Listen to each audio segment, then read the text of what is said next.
Dear Zach and Leah, when on the phone with a potential buyer client, I'm having a hard time with finding out how much they could potentially qualify for. I think it would definitely be beneficial to know this, as I want to make sure that they can actually afford what they're looking for. How do I set these kinds of conversations up?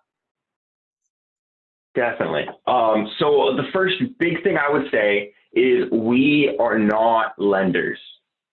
It's really important, like substantially, massively, in California, lawsuitly important to understand we're not lenders, and it's important for the client to understand we are not lenders.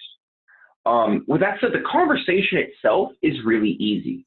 Generally, I pivot, so we go from the what do you like? How's the market doing? Perfect. That brings us into the wonderful world of finance. Mm-hmm. So if it's all right with you, I'm not a lender. I can't get you a loan. And even if I was, I couldn't do it over the phone. What I can do is ask you a couple of financial questions to understand your situation and give you a ballpark estimate of what I think you would be qualified for and roughly what it would cost. Now, we still have to go to a lender. This is just to get a general guesstimate of where we would be. Does that sound good to you? They go, yes, it is.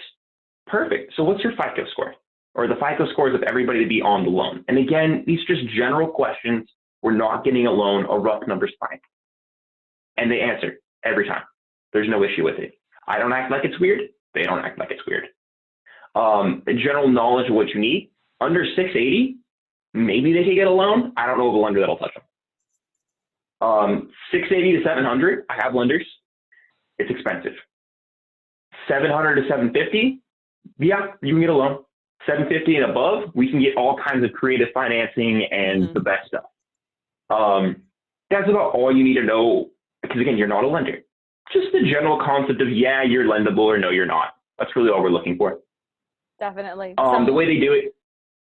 Oh, sorry. I was just going to say some additional questions to kind of throw in there for them to start filling in those blanks for you if you're feeling a little not confident yet in what they're looking for. Just make sure, are you planning to finance, or are you, using cash? Are you already working with a lender? A great thing that kind of, like Zach said, segues into that is, are you already pre-approved, or would you like me to go ahead and get that started for you? That way it seems like that's just the natural next step, is let me go ahead and get that started for you. I'm not the professional. I'm going to set you up on that. And so I like to kind of leeway into that to help them understand what the next steps are. Because sometimes people are like, if I find the house first, then I'll worry about that. It's like, oh, guess what? Average days on market are five days. Are you okay with that timeline? And it takes a week to get pre-approved. Yeah, it does. Yeah. So getting all those questions out there. You did a good job. The only thing I do differently is I transition to the lender after, because I want to see, am I referring you over to Credit Karma and you've got 6 months of credit repair to do? Or am I referring you to this lender or that lender? I have different lenders that do different things. So that's why I kind of go through these questions just as part of the buyer consultation. Yeah, some people don't know their credit scores right off the bat, so that's next step as well, and understanding their debt service ratio and stuff. But again, that's a mortgage. Yeah, because like I had a client I picked up, I think in September. We are closing next week, and the reason it took so long is it was credit repair. They, between some help that I had and a lot of resources they will provide, we got them to go up like 150 points collectively. Wow. To get them ready for the loans. That's great. Yeah, it was a process. It does. It is a process.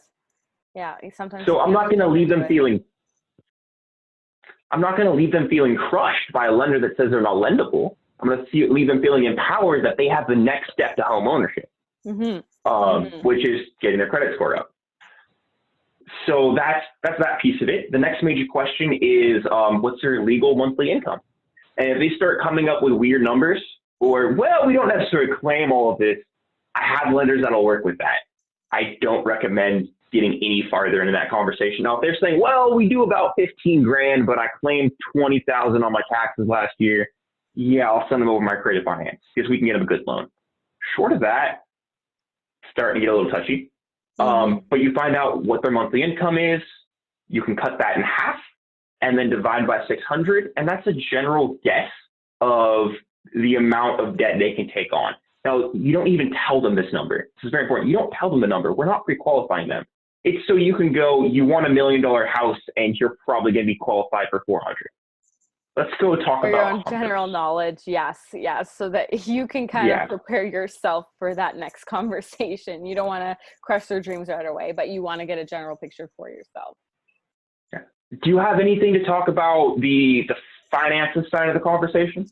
Finance side, no. Just the last minute question here that I like to throw in there is, like, if they are also looking to sell their property, are they using the proceeds from their property sale to go towards this purchase? If they're not renting, yes, they are going to be needing to sell their home to move forward with that.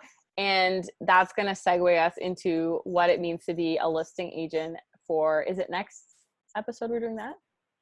Yeah, next episode, listing agent. Yes, listing agent. So sometimes you get to have conversations with buyers who need to sell their home as well, which is fantastic. Why not help them with both? But that's another conversation for next week.